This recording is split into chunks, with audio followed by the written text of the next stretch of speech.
Nobody knew exactly when it began, and no one could say when it would end. At first, they didn't even call it a depression, just a slump, a correction, a passing storm in the endless rise of prosperity.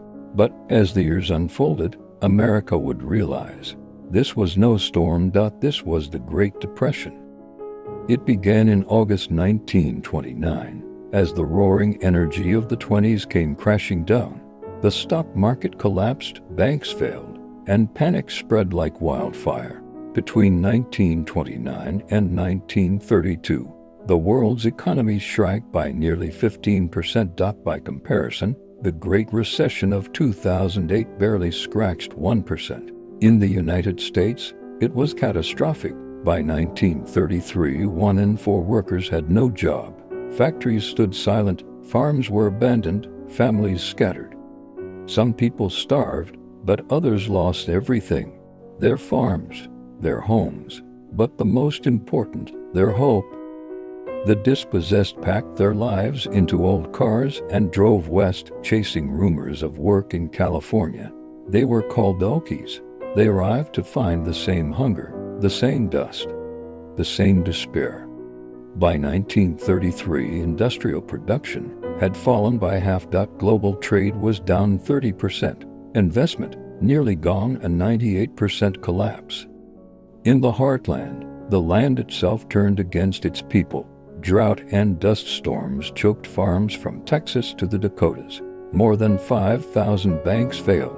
Families built shantytowns from scraps, called Hoovervilles, after the president blamed for their ruin. Even big cities weren't spared. Factories closed, construction stopped, lines for bread and soup stretched for blocks. Al Capone, the gangster of Chicago, opened one of the first free soup kitchens, and it stayed full every day. In 1933, Franklin D. Roosevelt took office and declared, "The only thing we have to fear is fear itself." He closed the banks for a holiday and reopened them stronger. His New Deal created jobs, built roads, and planted hope again. Old age pensions, unemployment aid, school lunches, and the minimum wage, many of the things Americans take for granted today, were born from that desperation. Still, the scars ran deep.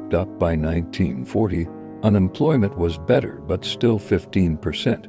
The Depression never truly ended until the world went to war. World War II pulled America's factories back to life. The Depression was over, but it had changed everything. It reshaped government, economics, and the very idea of what a country owes its people. It taught hard lessons about greed, survival, and resilience. Above all, it gave rise to a new kind of America, one that believed its government should protect its people, and that even in the darkest times, a nation could find light again.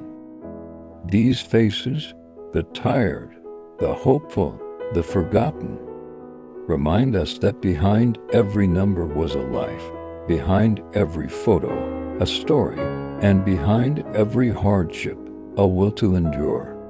From the dusty plains of Oklahoma to the crowded breadlines of New York, the Great Depression tested the limits of human resilience.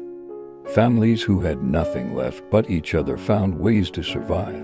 Neighbors shared what little they had. Strangers became communities. And through the hunger, the dust, and the despair, a quiet strength was born. That strength built the bridges, the schools, and the dreams of the next generation. It shaped the America that would go on to fight a world war, land on the moon, and lead the modern age. The Great Depression wasn't just a story of loss, it was a story of rebuilding. And maybe, in these faces frozen in time, we can still see a reflection of ourselves, a reminder that even when everything seems lost, the human spirit never truly breaks. The Great Depression, from 1929 to 1940, never forget how fragile prosperity can be and how strong people can become.